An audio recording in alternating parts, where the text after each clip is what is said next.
Welcome to Science to Sorcery, podcast where we explore ways that spirituality and science might overlap. My name is Jake Marco. I am a ritual master and life activation practitioner in the lineage of King Solomon. Today I have with me I was going to say old friend, but you're not old, but we've been friends for quite some time I'm getting since. kind of old.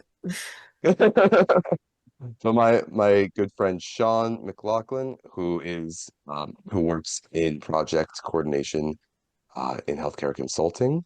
So, Sean, thank you so much for being here. Thanks for having me. Excited. Yeah. So, I guess the whole impetus for this was we reconnected after a number of years a few days ago. I had a Mm. really jolly chat about philosophy. So you just popped in my head as like, oh wait, let's talk about this all this fun stuff on this platform that I created to talk with people about cool, interesting things about how you live your life. Yeah, no, it's a great platform to have to give a space for people to talk about how they think, their material lives and their ideologies mix.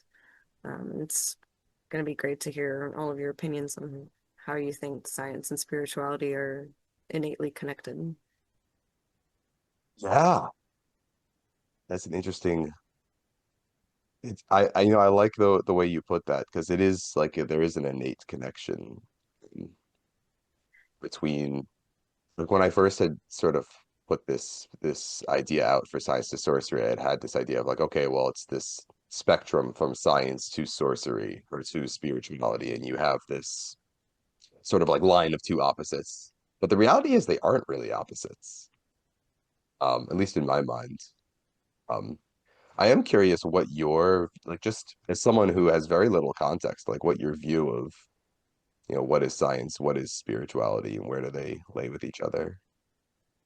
I think if just like pose the question, how do science and spirituality like play off one another or fit into certain contexts and ideologies and life. I would say that science is very, or attempts to be very empirical, and spirituality doesn't focus so much on that, but there is a lot of overlap in the conversations that you have with people when they're talking about their scientific ideals or their spiritual ideals, right?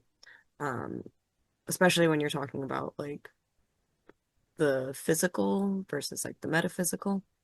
Um, because people have a lot of different opinions about science, and sometimes those opinions can conflict and make it more difficult for people to come into like a common consensus. But spirituality, I think, often like lends its hand to bridging that gap, because I think it's less rigid about, what's considered like the truth. Um, so combining the two into a field where there's a lot of like free-flowing dialogue and a lot of conversations between people about like their own beliefs in the context of like other people's beliefs, I think is a really useful way to talk about how we see ourselves in the grand scheme of life, in the grand scheme of other people's lives as well, because we're not singular like beings on this planet, as much as like solipsism is sometimes a very attractive way of thinking about life. I do think that most people would consider themselves in conjunction with the existence of other people on this earth. So thinking about science and spirituality for most people, I think involves like, I know what I have here in like the physical realm. I know like my body and I know that other bodies exist. But like knowing what I believe in or how I feel, about things that are more abstract, emotions, morality, um, even just like simple existentialist thoughts on the day to day, like those are probably different from the way that other people think about things. And so focusing less on the empirical and maybe thinking more about how there's a lot of crossover between the way that people feel about like their lives and the way that like I feel about mine. So I think it's a great conversational tool, just thinking about those two in context with one another. But it's also very informative seeing how other people make decisions based off of um their own relationship with spirituality. Like I meet a lot of people who are very, very spiritual, and it informs a lot of their decisions, um, their spiritual beliefs. And I meet a lot of Hmm. people who don't necessarily connect with spirituality as much or don't have the vocabulary to articulate any spiritual beliefs that they might have. And they still also make decisions. They just might be based more off something that they feel is like more scientific. Mm. It's interesting the where you landed with making decisions, and I guess there's a question, right, of one, the basis for decision making, right? We see people that might have a moral framework, they might have a spiritual framework, they might have an empirical framework for how they want to make their decisions, right? If you meet anyone that's like really, really like hard into science and like pure science and science is the way and the only way, this they tend to like lean towards like utilitarian ethics.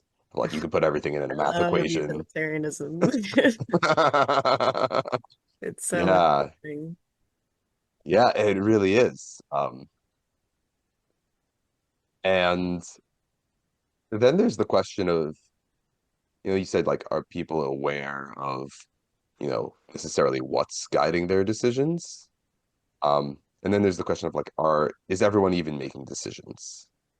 Right? Like you might take an action, but like, did you make a choice in that action, or was it an action you sort of just like fell into? Yeah, there's, I mean, decisions based on circumstance, when people say like I had no other choice or I felt like I was cornered and like boxed into this one path. Even something not as maybe like threatening, but more like it just felt right, something that's more like instinctual or something that feels maybe in hindsight like it had intrinsic value to us, so we didn't really think about it. Not every decision has to be made with so much like consciousness. Sometimes we have a dream and then we wake up and we're like, shit, maybe maybe that dream had something to it, maybe there was some sauce in that will inform my decisions whether or not I am necessarily aware of it, but it just like felt like something that I should do. And that's the real kicker is like when we feel like we ought to do something, what does that mean? Like, are we making normative claims about the decisions that we make in life or the future decisions that we make based on what? Is it our beliefs? Is it the vibe? Is it external factors, which might play into our beliefs? A lot of our beliefs are informed by the way that we're socialized or by other people in our lives, what we're considered to be like the beliefs that we have. Like we say, like, this is what I believe in, blah, blah, blah. But then you can trace it back to like, okay, well, like, I believe this because like A, B, and C, like those are the factors that like influence my opinion on this thing. And sometimes it's harder for people to actually trace that back and see like where I started believing in this or even why. I feel like it's so important now. Like some people just feel there's a lot of philosophical dilemmas that are posed in academics that don't make a lot of sense and seem like kind of a waste of time. But it's a good way of discussing what moral intuitions are. Something I learned about in my master's program was that there's just going to be some things that even though you can justify the reason for thinking the opposite, you're just still going to feel like, no, I still think that's wrong. And that to philosophers would be like a moral intuition. To some philosophers, some people think that it's more just like it's been so heavily grandfathered in by society that like we that it's not coming from like an innate place, that there's always an external factor at work, which might be true, might not be, but the discussion of environmental versus like a more like intrinsic natural like from within uh like origin is very interesting to think about, and I think it fosters a lot of really good conversation and dialogue, and it helps build people's worldviews, even if you're not going to become a philosopher. which I mean, fair enough. That's not a super profitable field. And what do you do at that point? Just talk a lot. That's all philosophers do. Um, Yeah, it could be a stand-up philosopher. yeah, wow, what a nightmare, actually. I would never want to do that. Me, the philosophy major. Uh, but yeah, it's a good way to inform the way that people think about their personal philosophies, even if it's not going to become something that runs their life. It's good to understand yourself and know why you have these opinions. Because if something new comes along, you'll, I think, better be able to understand why you feel a certain way about something. If something makes you upset, or you feel like a very, very uh like intense physical reaction to Hmm. something that affected you emotionally, like why am I having these like connections? There's a scientific explanation for that, which is obviously like your nervous system and Oh synapses yeah. and things like that. My hippocampus is being activated by blah blah blah, like I'm um sure as soon as someone tells you that, then that makes it all feel better, right? oh, definitely. Yeah, I love hearing the medical terms for things that I think are important to me. Yeah, it can be like a little too black and white at times. I think that's a lot of the issues that I have with current conventional medicinal practice is that like treatment, um even prevention and versus like cure conversations treat everything like largely unholistically. And Hmm. I think it's kind of one of the pitfalls of medicine and healthcare in general, especially in Western medicine, mostly in Western medicine, that we think about things too much in the physical realm where we can find evidence, like concrete evidence for something. We're What's very, lost? yeah, yeah, yeah, it's lost. Yeah. It's It's because very like like, it's I mean allopathic medicine is, which I guess would be like more technical term for Western medicine. Allopathic medicine is great. Like if I break my bones, I'm going to the doctor to get that go to the fixed. bone doctor. Go to the bone doctor. But then, there's the question, particularly as someone who, dealt with a lot of chronic pain and had to find a lot of different practitioners in different realms, from like spiritual to something that was more physical, like working with my chiropractor, acupuncturist, myofascial therapist. The things that don't necessarily they have some empirical evidence, but not nearly as robust as allopathic medicine. But to say that it's not worth doing because of that, I would still be in chronic pain if I followed that philosophy. Yeah, and like that anecdote is like super important to not just the justification of any kind of holistic practices, but also to like your personal, you know, beliefs and like the way that you see medicine, like that informed your ideologies around healthcare and medicine and practice and just your own bodily humors. Oh, humors are so interesting. The Greeks really had something there. I think I love looking at old Western medicine and seeing how we got here Yes. because it really wasn't that much different from Eastern medicine. I was gonna say the humors track pretty one to one with TCM, with traditional Chinese medicine, right? Not necessarily. I think they were like pretty reductive. They were like, if it's Were they? black, it's bad. If it's Ah, yellow, it's also not great. Like they're okay, based not the more same. around like phenotypical structures in human anatomy. And this is all like largely before we did biopsies and things like that, so we could like really, really understand like the human body. I mean, I'm sure somebody was out there doing something wacky, but like on the whole, recorded academic medicine was very much like, yeah, we're just gonna like take these fluids and categorize your state based on them, which is not at all dissimilar to Eastern medicine, like in understanding and trying to categorize elements of our body to create a larger picture of the whole.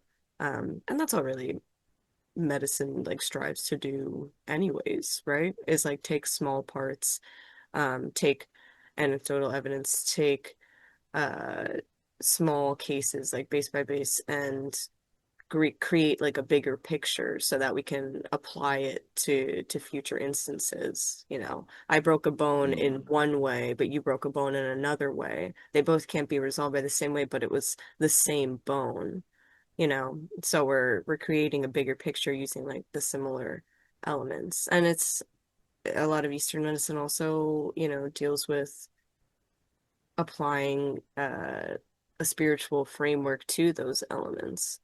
And that I think makes it broadens the field of vision that we have in medicine as compared to Western medicine, I think, because you don't go to a doctor and they say like, you know, have you like so, you know, very, very intricate details about your life, you know, like how have you been feeling about like this new thing that you've been trying or like this new like this development in your life that you're talking about, you know, more into like psychological, you know, evaluations and you know, we don't necessarily like connect the two. We only really do like psych evals and stuff when we think there's something like psychologically wrong with you and not necessarily physical. We keep those two largely separate. But they are elements of Western medicine that we put a lot of emphasis on. We just don't always connect the two, even though that would be the science and somewhat spiritual. I don't know if psychologists would agree with that, but I think it is. Yeah, but I think a big piece of it is a curiosity. And what I've observed is practitioners that I work with, whether they be Western medicine, Eastern medicine, um, I look for them to be curious and to like say like I don't know and like be willing to not know something and say, okay, let's investigate it and find out. Yeah, yeah. It's curiosity is I think like the most important part. And also like admission of curiosity is not an admission that like you failed your job, you know? Like I think a lot of people in like very hard sciences don't want to say like, oh, I don't know, because it means that, you know, they don't have like enough information and therefore like aren't doing the thing that they're supposed to do. But you can't even do that in the first place in science. Like science kind of requires you to be like, you know, most of the time it's correlation, it's not causation, or we can't come to a very concrete conclusion, but like we can come to like some conclusion. Like everything kind of has to be in a gray area with science until it's like 100% proven.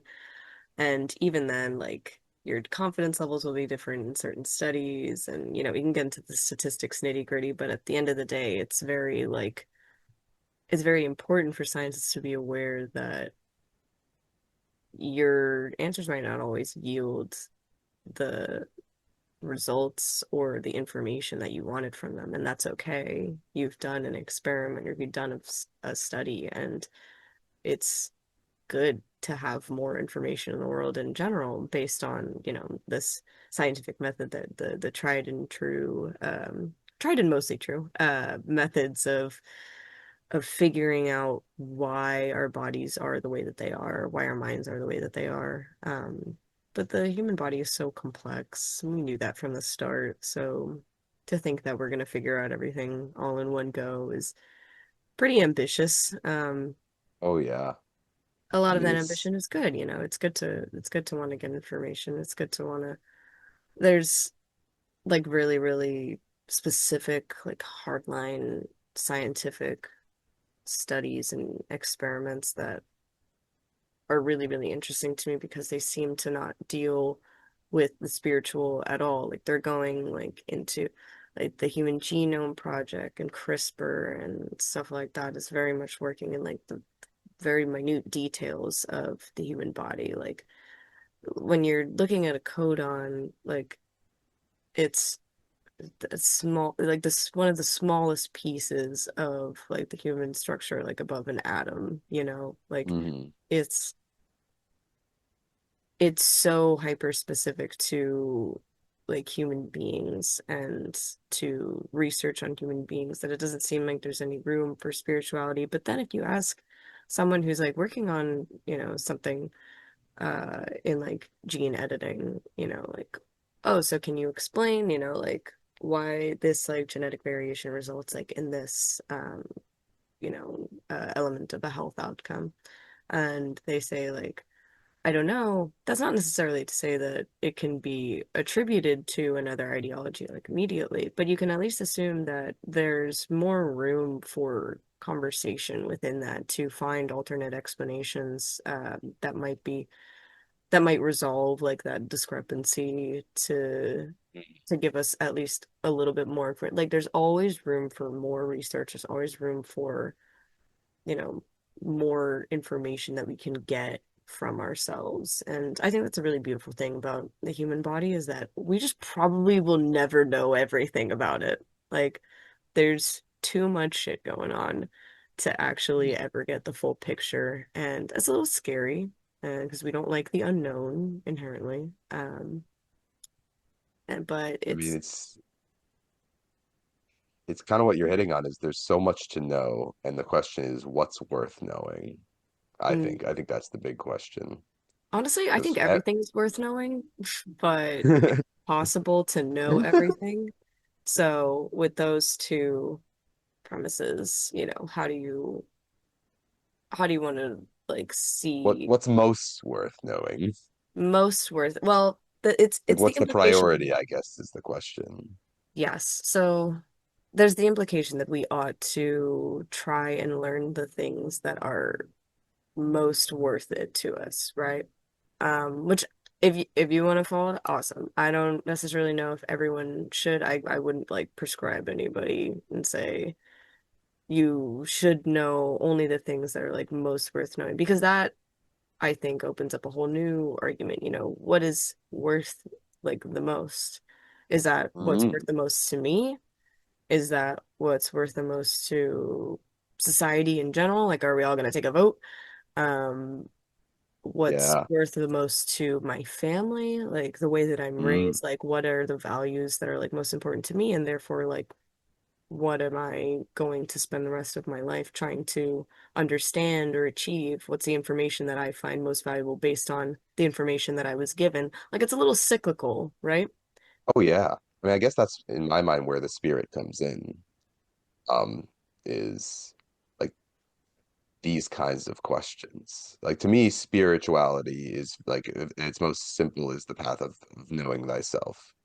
Like you kind of touched on this earlier, and it's the more you know yourself, and you kind of said this too, like you know yourself also through knowing others, Hmm. and like having these discussions and being informed by these exact questions. Well, yeah, we could say it's what's worth knowing most, and then that brings up all these questions of like, what is it? What does the worth mean? Who is it worth to? Is it if we do decide, it's worth the best for society? How do we even determine that?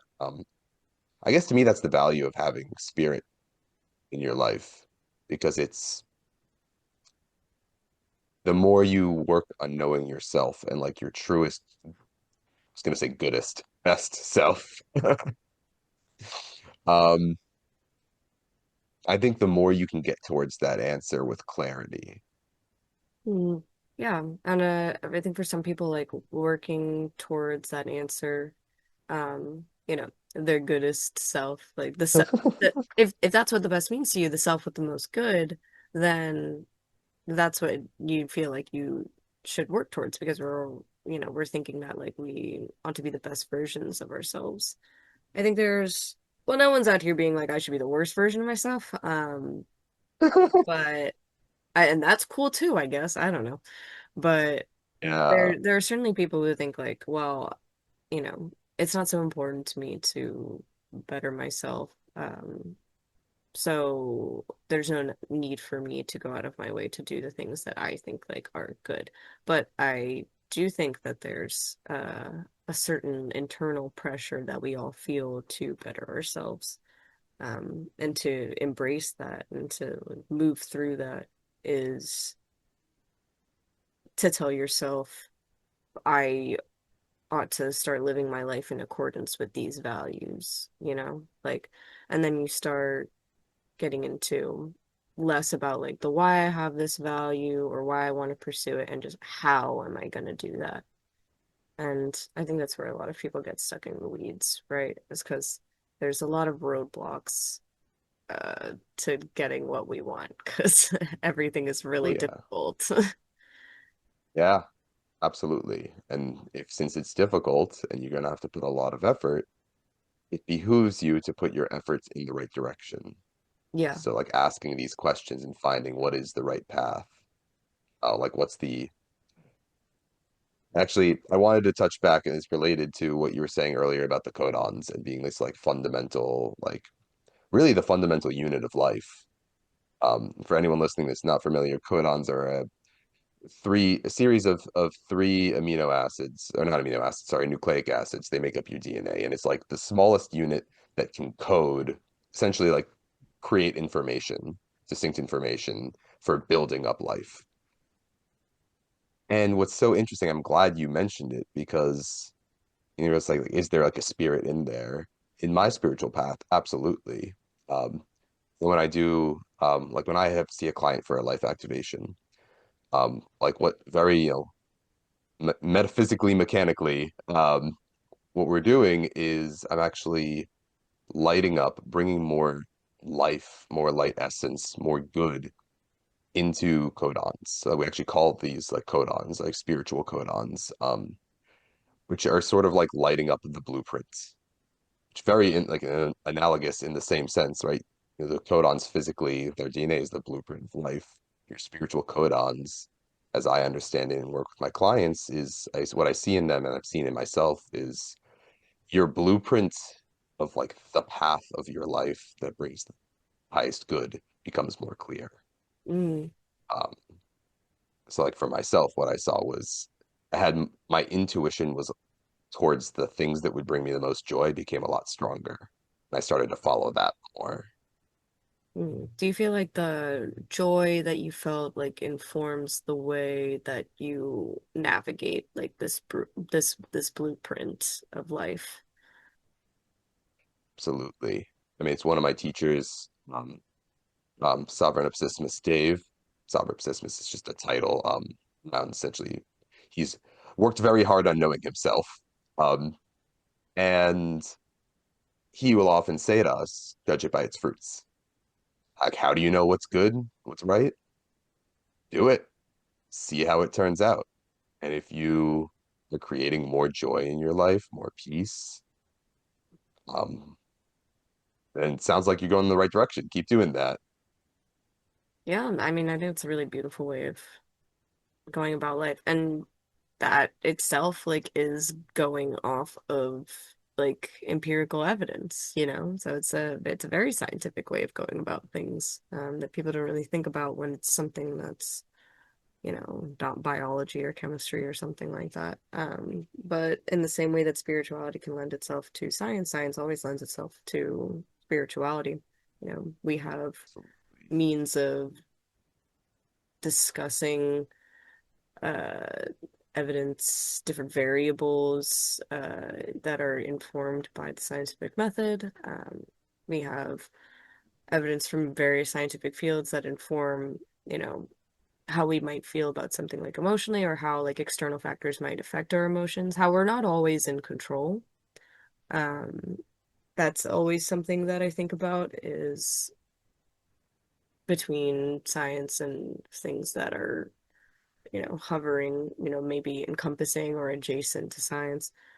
There's always the unknown. And like you said, like doing the things that make you feel better, and choosing to follow that, I think not so much reveals new truths or eliminates the unknown, but it obscures it a little bit more. Like we are allowed to not consider like, oh, I don't know what's gonna like happen, blah blah blah, with such a fearful attitude, right? Because fear is always associated with like the negation of anything happy. So being able to look at life with a framework more that's like there is the unknown, but I'm not worrying about it right now. What I'm worrying more, or what I'm focusing more on, is like the things that I do know and the things that I want to know, and just moving through that one day at a time and seeing these fruits of your labor and saying, yes, this makes me happy, or no, this doesn't make me happy. And just going based off of it's every day is basically a little experiment on ourselves. Exactly. I think that's Um, I think it's the best way I've found to live so far. Um, which is kind of like a meta analysis of that own philosophy of living, I suppose. Um, yeah, yeah, a little bit. um, but yeah, it's I think it's one of the saddest things I've seen. I've seen it a lot, particularly, over the last 3 years as I've been on this path and shifted so much in my life of seeing people that are become very complacent and say like, I don't enjoy what I'm doing. I don't feel fulfilled, but like that's just life. And like Yeah, that hurts me a little bit. Like right whenever yeah, like right in the heart, I'm like, oh, that's like why I want to like do these kinds of things to help people because I want people to know like, hey, you're allowed. You're allowed to live a joyful life. In fact, you should. yeah, yeah. There's so much reason to not get so stuck in the weeds about what life is, ordained to be. Like, if you think that when I first got out of college, um, everyone that I knew had like a really horrible first job. And based on that, I started saying, like, well, everyone must just hate their first job. Um, but that's not true. It just happened to be true of the sample size that I was dealing with. And so I was developing an opinion about people's jobs that, or the work-life relationship, that were not necessarily founded in anything. And, it's really, it's been really great to see people actually like enjoy their first jobs out of college. People that I've seen have really, really great success. Um, that's been really great because it sometimes just really sucks to be like pigeonholed into a certain, way of thinking, that your life is gonna, and that itself like becomes maybe an ideology of other things in your life. Oh, it's not the apartment that I wanted, but I guess that's just life. So, you know. It's life. I'll Or, just oh, settle. my partner doesn't like check all of these boxes for me, like they don't fulfill my needs, but that's just how it is. Like it doesn't seem like worth it for me to take the steps to find a different situation that might make me happier. And that's due to a lot of different things that I do think are largely out of our like individual control. You know, the economy, Oh um, yeah. I mean, there's living always under the yoke difficulties of there. capitalism, individual like financial struggles, mental health struggles. Um, yeah, I mean Yeah. there's a lot of roadblocks to what we might see as something, that's the thing that I want, but life doesn't afford me the path to get there. Which is not, it's not Mm. life. Life isn't the thing like in your way. It's systems that are designed to make you unhappy. But designed to make you think that there's no alternative. And so being able to overcome that and say there actually are other options, believe it or not, uh, that's an It's important. like you said, it's like the sampling error, which, Hmm. another scientific or really more of a statistical principle Yeah, is like, yeah, like what sample is the sample that you're looking at representative? Like all it takes is one, really, one edge case to be like, oh wait, that's possible. Like yeah, one person that found their dream home and it's like it just felt right. It's actually a personal experience I went through. I was looking for a home over the last 4 or 5 months. I actually just got my closing date yesterday, so I'll be closing on a home next nice. Thursday. But Congrats. thank you so much. But there were two places. I love this. It's going to be a phenomenal home. It's exactly what I need. And there were two homes I put in offers on beforehand. that I liked a lot, but I didn't love them. Mm, And the only reason I ended up backing out of both of them because I was starting to get into a bidding war and I decided I didn't want to, it wasn't worth it.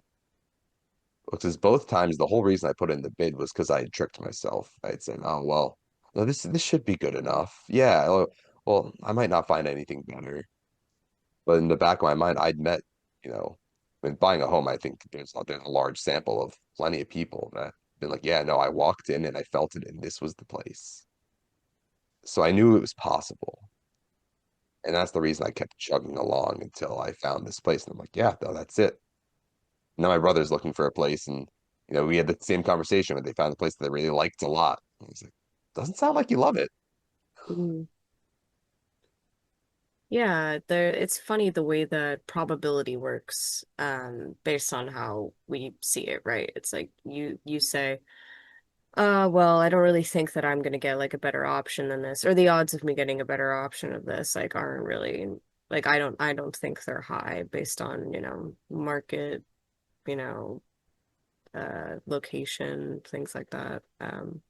But then you flip it around, right? And you say like, well, I saw that somebody else found like their dream home, or there are instances of people finding the perfect home, the home that they really love. And so there is a probability that that happens.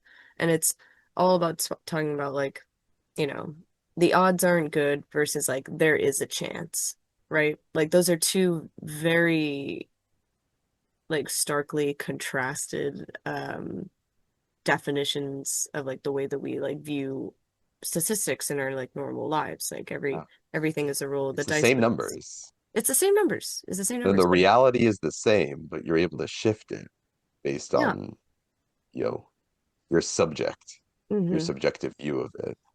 Yeah. Like what are the odds that I like win this bid? Like, you know, maybe not great. But like what does not great mean? Like not great is it's a qualitative description attributed to something quantitative. Um, like it's just about the way that we're viewing the numbers in our lives. And some people are more risky than others. There's nothing wrong with that, especially if there are the numbers. If the numbers are 100 to 0, then perhaps maybe something else might be. Perhaps don't be delusional. Yeah, yeah. I mean, and you know what? Sometimes delusions give us very interesting outliers of life, and those become the new cases in the probability scheme Yeah, that we're talking about. But that's yeah, true. Is it 100 to 0, but we only, only 10 people were sampled in that? yeah, exactly. Yeah. And then Yeah. you have like 1,000 people and you find, maybe like 20 or so have actually had like a very different outcome. It's all about how much we're willing to. Right, and here's like the science and the spirituality. It's like how much like physical evidence can we get of something? How much data can we get on something? And then what's the way that we're willing to think about it? You know, how are we going to interpret these results? Are we going to say, okay, we're closing it off at like 1,000 cases in the sample size, and that's just like going to be what we're going to base our opinions off of? Or are we going to look for more and more information so that our framework won't be so rigid? Are we allowed to want to, have more options for adopting a framework before we actually do it? And the answer is yes, of course. You can always do more science. That's the thing, is that there's And always more to learn. Nothing is always, It's yeah. rare to find something that's like absolute, something that is just like it's 100% gonna happen, Like I think I there's don't even think it's like, I think according to the laws of quantum physics, I don't think that's actually reality. yeah. Like And I don't think there's ever 100% certainty of anything. yeah, and if people want to live in a world that's based in, things that they find realistic, or like the true reality, then you need to understand that nothing is like 100% guaranteed. So Mm. being able And to that's what's live your life, fun. it's freeing, that kind of mentality. Yeah. I feel like usually adopted that in a lot of decisions that I make, which is just like, hey, you never know. Um, It's like when you watch a movie, you know, you've watched a movie a bunch before, and every time it has the same ending, but there's still a piece of you that's like, well, what if it turns out different this time? yeah, like what if it's actually the special edition Blu-ray and DVD when I get a different ending from the one that I've watched a bajillion times, like Yeah, like which this some time people might Mufasa call makes it out. insanity. Some people might say that's crazy. Um, But you know, but it's there's a piece of us that wants to see that, that mhm. recognizes there's always a possibility for change.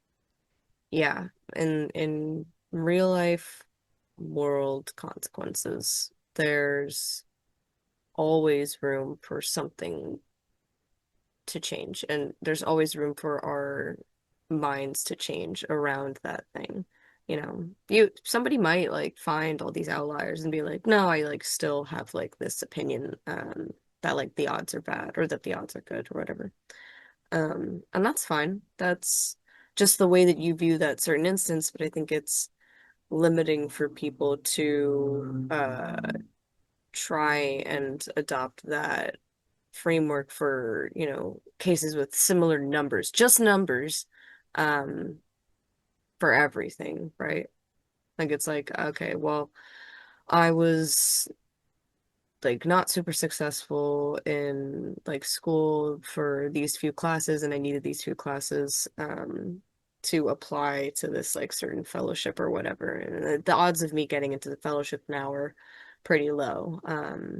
And you say that based on a sample of, let's say, 1,000 people who all kind of had similar grades to yours, and a bunch of them didn't get the fellowship. And that's the data that you have. And so you've developed this opinion that I'm probably not going to get the fellowship because of that. Even though there are some people with comparable scores that did get in, you know, all Mhm. factors equal and whatnot.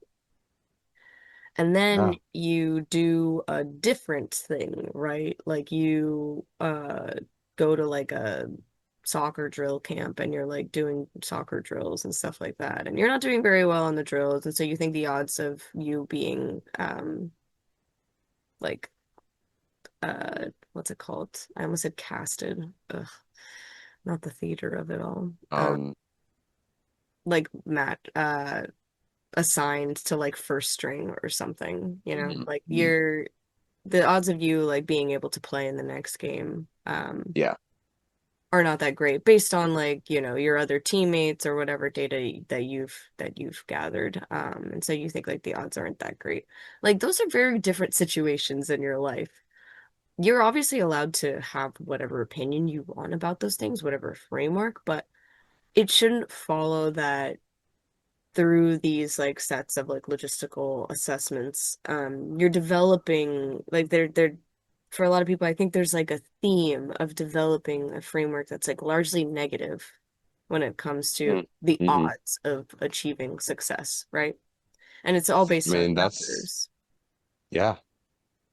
I think it's when you base it purely off of that, right? And you say, oh, well, it's unlikely, or it truly at that point is not just off of the numbers. There is a mindset piece of it. There is the, oh, well, it's such a low chance.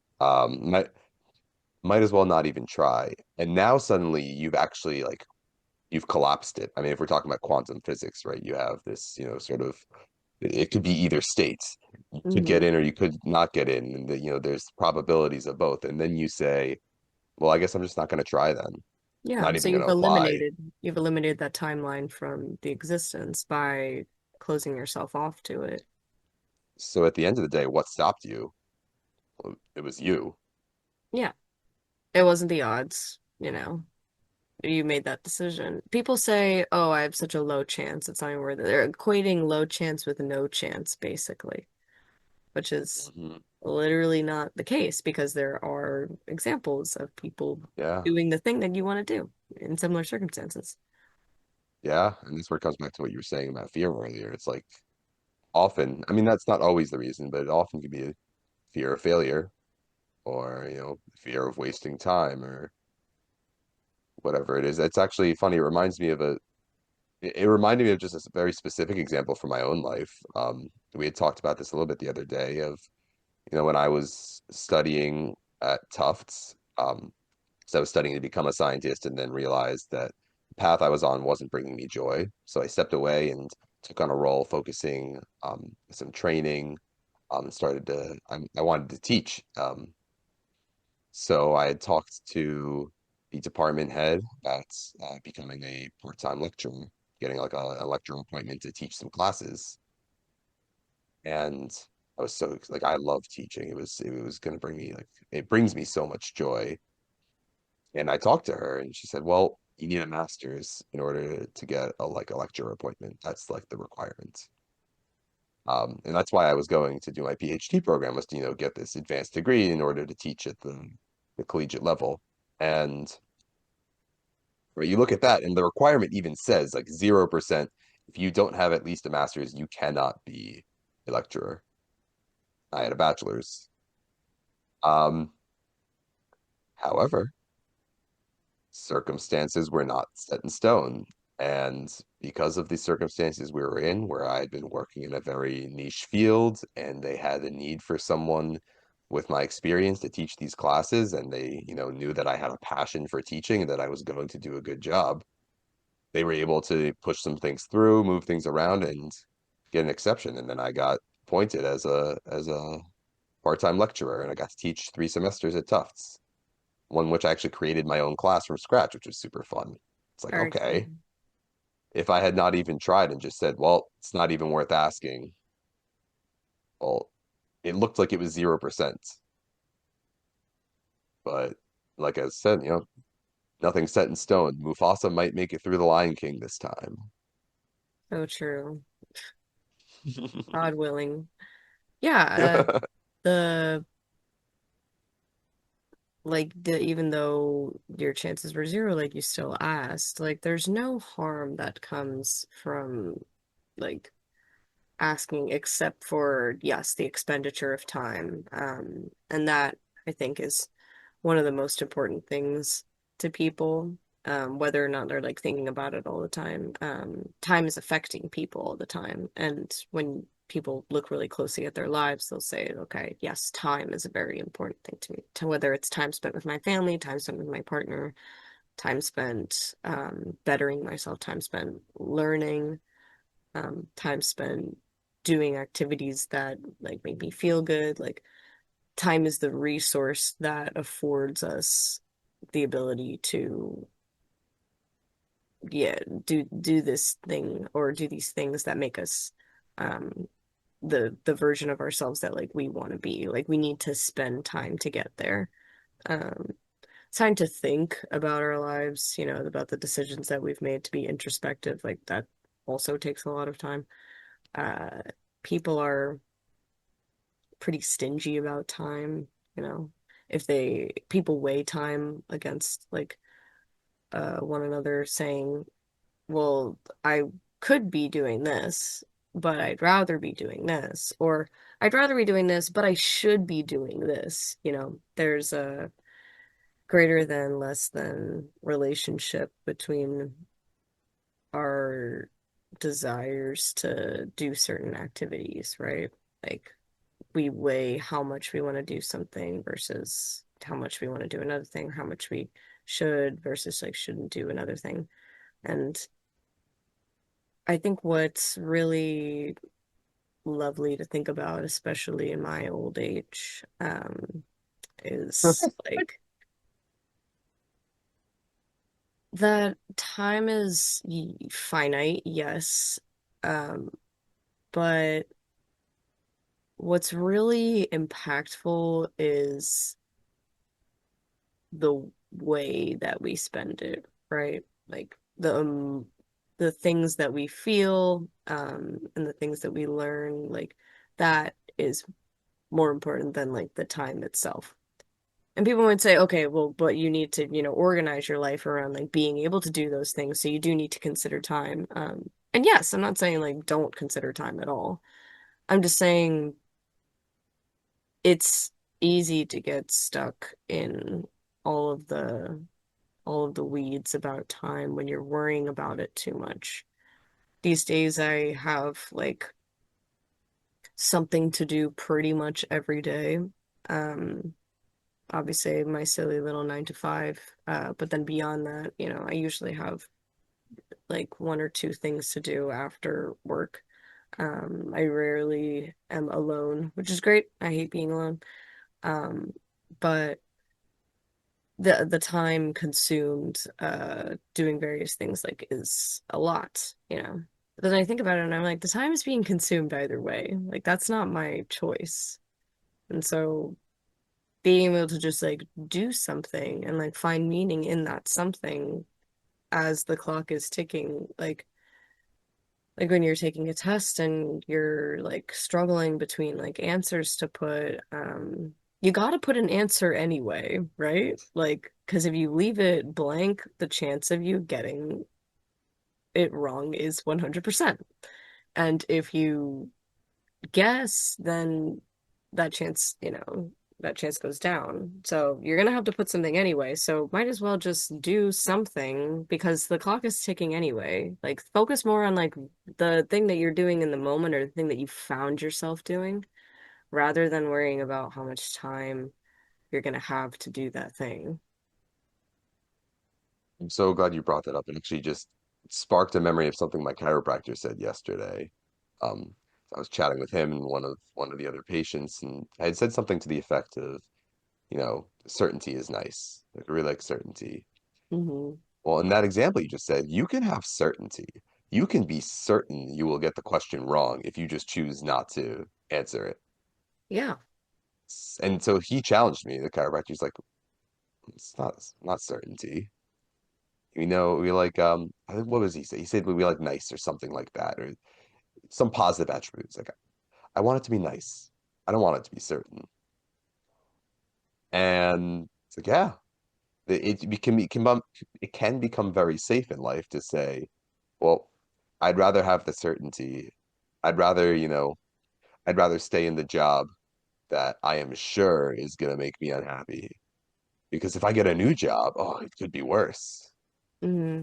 Yeah, or we say like, oh, I'd just rather get it out of the way and like, be rejected or whatever. Mhm. Rather than saying I just don't have any idea what's going to happen. Not, you don't always have to be like super optimistic about that because your brain just might not be able to do that based on the facts in front of you. Like it's very hard to be optimistic these days. I understand that. But you don't have to be optimistic. You just have to be open to the idea that not everything is doomed. You know the certainty of doom, sure, you feel like it's certain, and there's like a lot of solace in that, being able to feel like, okay, well, at least like I have answers. Um, but it's just not a great way to live, I think. Like it doesn't open you up to any new paths. It doesn't offer you any closure. It doesn't, all it does is make you think, okay, well, I know something. But at the end of the day, you don't really have any answers either, right? Yeah, Because answers is there's an implication that an answer is a response to a question. But if you're not even asking the question, then like how are you going to get an answer? So it's like a state of stagnancy. yeah, yeah. It's completely like in bogged down, in the mud. You're content there. But are you happy? Satisfied, but are you like really, really fulfilled? Like people, the language around it is very similar, but there's distinctions that we find, in the day to day. When you talk to somebody and you're like, "How are you doing?" "Well, I'm fine." Okay, sure. Like fine is fine, right? Fine is a word. Fine is Yeah. adequate, or it might be adequate for us. Might not be adequate for the person you're talking to. They'd be like, okay, well, why isn't it amazing? Why aren't you doing fantastic? And thinking about moving ourselves up and achieving different states of happiness, beyond fine, isn't just really something that people think about on the day to day. Um, and yeah, Yeah. because it's t it it takes a lot out of you. It takes a lot of energy, it takes a lot of time to think about everything of your life all at once. But making time for that and also just like being aware that like those conversations are something that can be had. It really is a lot about mindset, right? Like you don't have to be super optimistic, but you should be really open, you know? And you don't have to be like super cheery all the time, but you don't have to be like a major like pessimist either. Like, yes, the world is constantly exploding, but there's always chances that like things in your life will be fulfilling that will add value instead of like detract value from it. Yeah. I think what you're saying is really key. It's, you just need to open. Like that's, I mean, that's where like asking a question comes in, like truly asking a question. So there's a difference between saying the words of a question and actually being open and curious to knowing Mhm. the answer, and like Yeah. not assuming that you already know the answer. Hmm. Yeah. Like asking questions that are more leading, being like, well, why wouldn't I do this? Or like, why should I do that? Like, feels like you already kind of have an opinion that's like there. Instead of being more open, it's like, is there blank? Or why is blank? Just very like point blank, of the circumstance that you're in, you know. Should Yeah. I be a teacher? Instead of like, thinking that you already have an answer in your head, so you're just like trying to like corroborate that answer with your own question. Like it's that cyclical manner of thinking that like keeps you in place. I mean, how closed is that question to? Like, should I be a teacher? I mean, it can, I'm sure there's more closed questions than that, but also, what should I do? Yeah. What career would bring me the most joy? Hmm. Yeah, leave it What super impact open. do I want to make on the world? Yeah.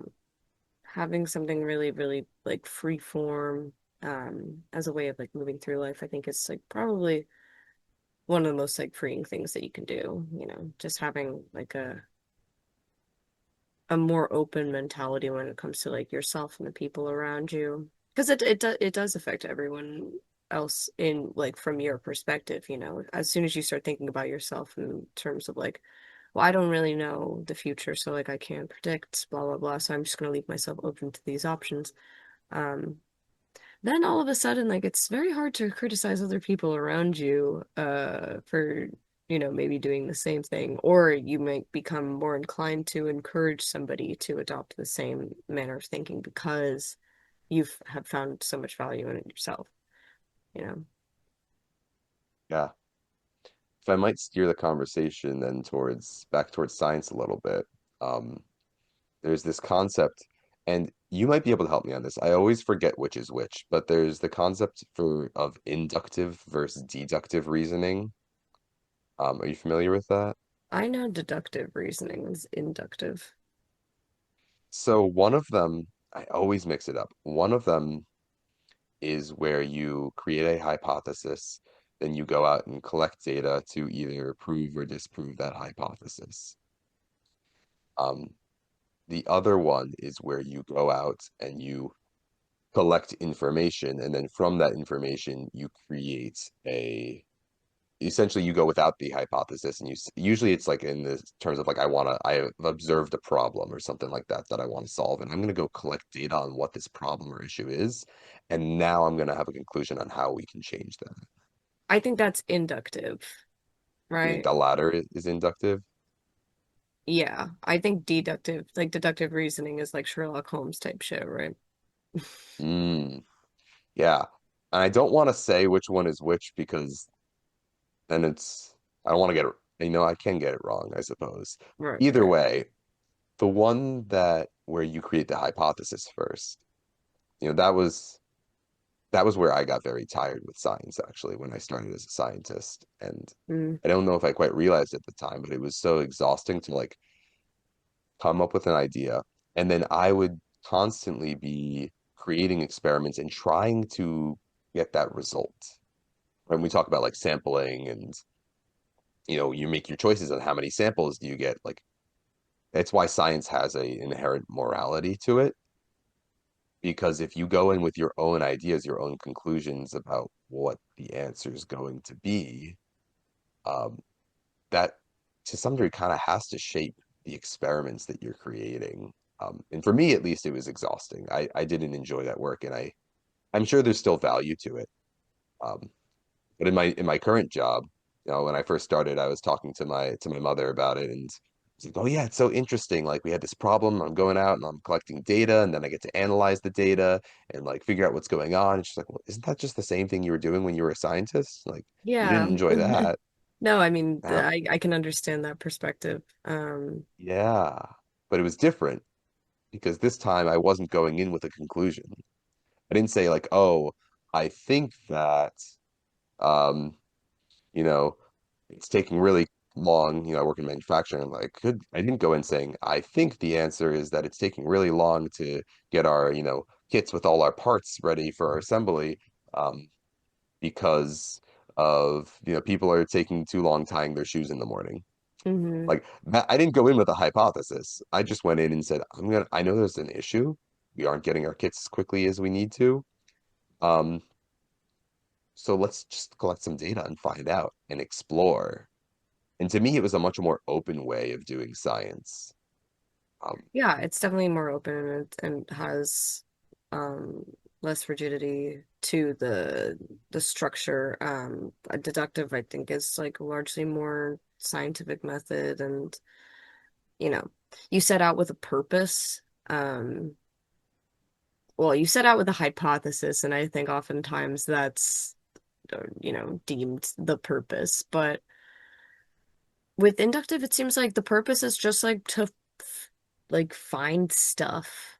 Like it's not to prove anything or disprove anything. It's just knowledge for knowledge's sake. Which is a yeah, very like it's way more like open. It's way more like it also it'll blend your view of science, right? Like it'll be more like I'm not just like focusing on like this one like set of data. I'm like focusing on like all available data. And they might not be categorized in the ways that I think they might be, but it doesn't matter because like we're just getting information. Like it yes. doesn't matter, kind of mentality I think is like really frowned upon in science because like everything should matter, right? hmm And I mean, there's reasons for that. Like you need the funding. Um, so Yeah. usually, usually you have to, justify in certain ways. It doesn't mean it's impossible. I know one of my friends and my old Sensei Wes, who was actually on this podcast earlier. He loves like science for science sake. It's like that is his passion. He loves the basic science. He doesn't want to necessarily, create the, you know, specific. He wants to just find out, just learn. Um, and I think that's one piece that's very devoid of a lot of. I'm not gonna say it's devoid in all science because I think there's lots of scientists that are very much want to just know and learn. But it's kind of like we were saying, like, you could go into being like, well, my hypothesis is that I want to be it would be a good job to be a teacher, or it'd be great to be a lawyer. And I'm going to collect evidence to see whether or not that's true. And you might get it, you might get the answer that no, it's not true. That's possible. But it's different than saying, what I want is to just live my purpose and be fulfilled. Let me just go gather some data and see what that points me towards. Yeah. Even if you were just going to survey like a certain group of people, let's say it's like all lawyers, you don't need to like ask them, are you like is your career good for you based on like this set of criteria? You can just ask like, is your career good for you? You know, like are lawyers generally happy? The answer is no. But because all my friends are lawyers. No, I'm just kidding, they're fine. But yeah, like the open-endedness. Calling out all your Like, friends right here. no, they're lovely. They're lovely. They're awesome. The open-endedness with which we view the data that we're collecting is really important. And I think that people strive to do that in deductive reasoning as well, or experiments with deductive reasoning. Even though they have a hypothesis in mind, we always say tack on at the end, like, can't conclude, but can, this is just like the information that we got. So we can like just tell you that there might be like a correlation here. It's all like maybe and oh, it might be possible and stuff like that. But because of the hypothesis, I think people really, really like associate things with that. I mean, the fucking what's it called? What was it? Aspirin? Oh, Tylenol. It was like Tylenol causes autism, like that whole fucking thing. And Mm. that was spurred from studies that were not saying anything causal, but because there was a hypothesis that set out to find something of a relation, you know, between, and I think people forget that there can be like negative correlations between variables as well. Hmm. So, but when you're presenting science to the layman and you say, I'm seeking out to find something relative to see if one thing is relative to another in any kind of way. And then we find that like, yes, there are incidences that are like positively relative to other incidences. Can't conclude anything, but this is our findings. There are just going to be some people who are like, okay, so X causes Y, like because science is a lot of scientific readings inaccessible to a lot of people, especially in this country, and it's just difficult for people to move with an open mindset when so much of the language is designed to do the opposite. Um, that's another one of the issues that I have with medicine is that I don't think it's particularly accessible to the layman, and I think that it should be like way less jargon and or at least like have an abstract that, you know, tells people point blank, like, not this is what we sought, or this is what we wanted to seek out as the result, but like this is just data that we have, we're just doing data. Because every title of like a medical paper or, a JAMA article, it's like, how does blank affect blank, you know? Hmm. Whereas it can just be this and that, you know? It's so funny. Is it's a thing that comes up in my job a lot, actually, where we do a lot of work 'cause we're in process improvement of we hear there's a problem and then we go in and we just start collecting data. And I know my boss had had this struggle with this one specific project with the person who owns the process. Would always get very defensive and be like, "What's your end game here? Like, what are you trying to do with this? Like, what are you trying to make happen?" And my boss keeps saying every time he's like, "I don't have an end game here.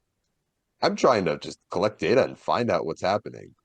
Then I'm going to give that data to you. You own the process. You can figure out what to do with it. If you want my help, I'll help you." Yeah. Um, but I think people have a tough time even wrapping their head around that you can just explore. You don't need to have an end game in mind. Yeah. I think just as creatures we desire structure, right? Hmm. Um, like we crave some kind of instruction uh for our lives. The blueprint, thing that you were talking about, is interesting because it's like pretty deterministic, right? Because that there's a thing that we're working towards. Like it's already mapped out. We just kind of need to find it. Um, I think another way of looking Yeah. at life is also like a recipe, it's like less like a blueprint. This is not really a representation for the thing that we're going to get. But it is like a set of instructions. And Hmm. I Hmm. think people move through life, you know, not so much one or the other, but like probably like a combination of the two, thinking about life as like a blueprint or thinking about certain things like with a blueprint kind of mindset and thinking about other things with a certain like recipe kind of mindset. And just being open Absolutely. to like flip-flop between the two, or to I find like other the ways of looking recipe at it. actually. Yeah. Yeah, I like the recipe because as much as do say like, yeah, it's a blueprint, we talk about it that way. I when I first got onto this path, I think I had fallen to this very like deterministic mindset. And I can say with certainty, having been on this path now for 3 years, that it's not deterministic. Like absolutely, you have a choice. So it's almost like the blueprint's almost like the way I like to think about it is it's kind of like a recipe. Like you wrote a recipe out, but like you kind of don't remember what the recipe is. Hmm. You're like, I really want a life like this. You write out the recipe and you figure it out, and it's and then you start living life and you forget about the recipe. Like, wait, how do I make that cake again? Yeah. Like, I Or maybe think, you thought you were gonna like add something else, but you'd say like, oh, it'd be fun if I just like added this thing instead. yeah, I had this new experience, when I was 7, and I think actually it would be really nice if we put a little bit of lemon zest in this. It's Yeah. like, great. Well, now let me remind you what the recipe is. So now you have this framework, this structure to build on top of. Yeah. I mean, everything in life is an ingredient to our happiness, right? And like seeing the world like that is just, I think, I struggle to, I don't want to say like, oh, this is better, this is worse, blah, blah, blah. Like, I just want to say that it's like a different way than we're like socialized to think about life. And so being able to try out and like embrace like different things like really is where science and spirituality, just to like wrap it around, Mhm. I think where those two things coincide, right? It's taking the empirical, but it's leaving enough openness within that, uh to have other options in life, or to seek out other truths that we might need for, or that we might value, more information, not confining ourselves to just like one data set. um, yeah. Um, that's awesome. Well, Sean, thank you so much for being here, having this chat. Thanks for having It's been, me. yeah, this is this has been super fun. For everyone listening, this has been Science to Sorcery, and tune in for more.